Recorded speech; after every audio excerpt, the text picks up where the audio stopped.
اور اب ہم آپ کو سناتے ہیں ذوالکفل علیہ السلام کا قصہ۔ قرآن عزیز میں ذوالکفل علیہ السلام کا ذکر 2 سورتوں یعنی سورۃ الانبیاء اور سورہ صاد میں آیا ہے، لیکن دونوں سورتوں میں صرف نام مذکور ہے،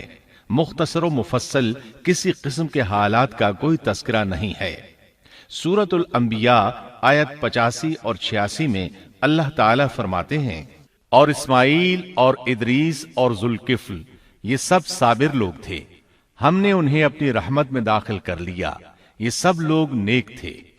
اللہ تعالیٰ سورہ صاد آیت 48 میں فرماتے ہیں، اسماعیل، یسع اور ذوالکفل کا بھی ذکر کر دیجئے، یہ سب بہترین لوگ تھے۔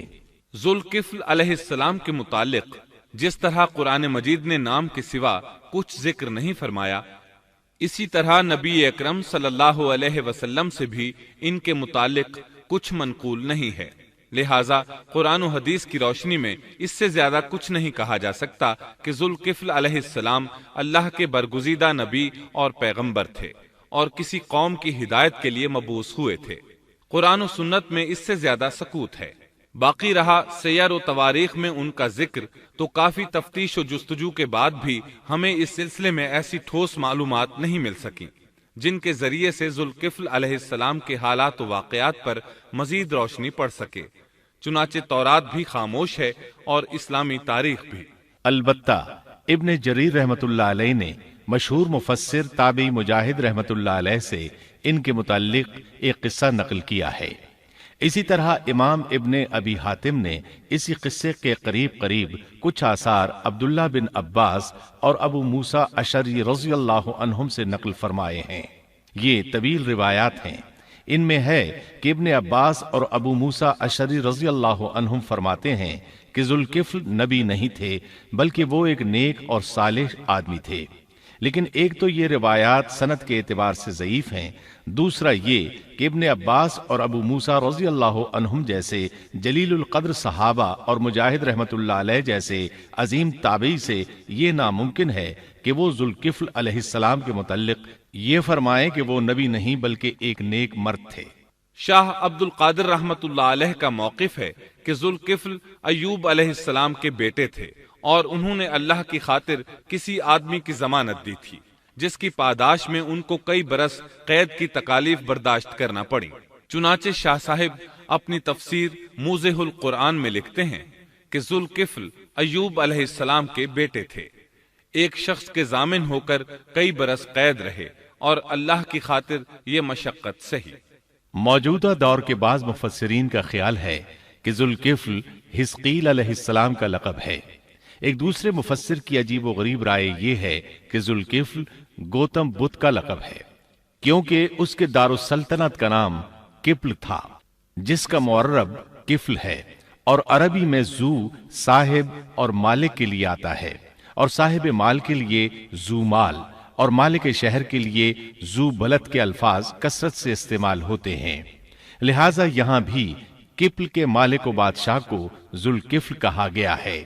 اس مفسر نے یہ بھی دعویٰ کیا ہے کہ گوتم بدھ کی اصل تعلیم توحید اور حقیقی اسلام ہی کی تعلیم تھی، مگر اس کی موجودہ صورت دوسرے ادیان کی طرح محرف اور مسخ شدہ ہے،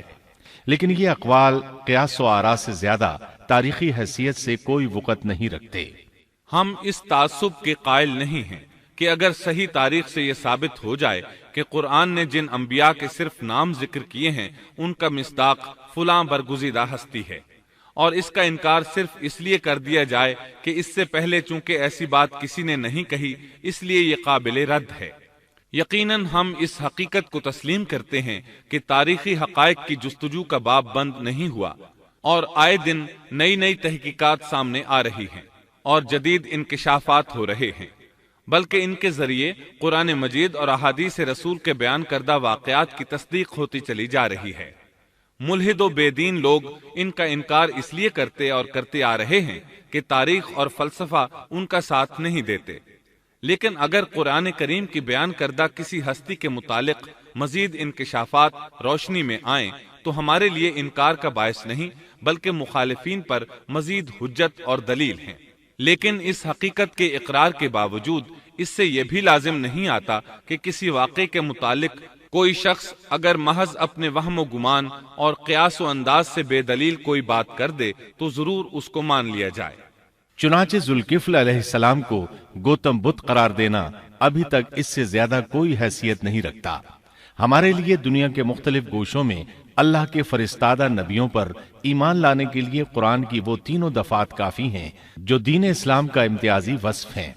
سورۃ الفاتر آیت 24 میں اللہ تعالیٰ فرماتے ہیں، اور کوئی امت ایسی نہیں ہوئی جس میں کوئی ڈر سنانے والا نہ گزرا ہو۔ سورۃ المومن آیت 78 میں اللہ تعالیٰ فرماتے ہیں، بعض انبیاء کے واقعات ہم آپ کو بیان کر چکے ہیں، اور ان میں سے بعض کے قصے تو ہم نے آپ کو بیان ہی نہیں کیے۔ سورۃ البقرہ آیت 136 میں اللہ تعالیٰ فرماتے ہیں، ہم رسولوں میں سے کسی کے درمیان فرق نہیں کرتے۔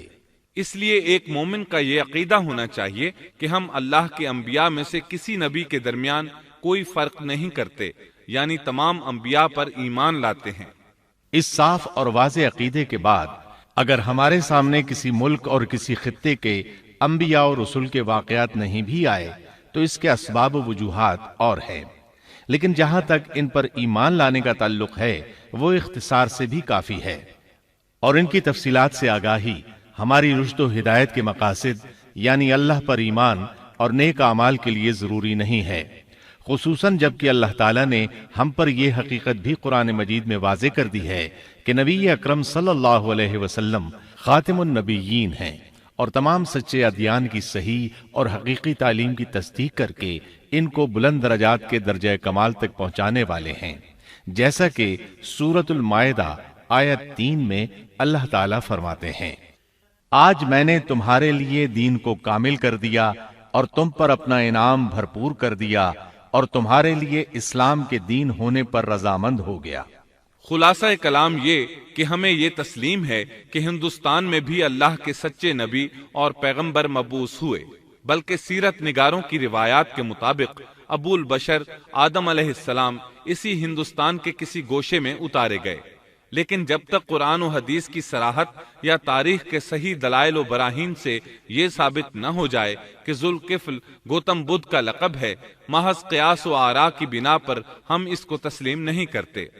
کیونکہ جس طرح کسی نبی کو نہ ماننا کفر کی راہ ہے، اسی طرح کسی غیر نبی کو نبی تسلیم کرنا بھی باطل ہے۔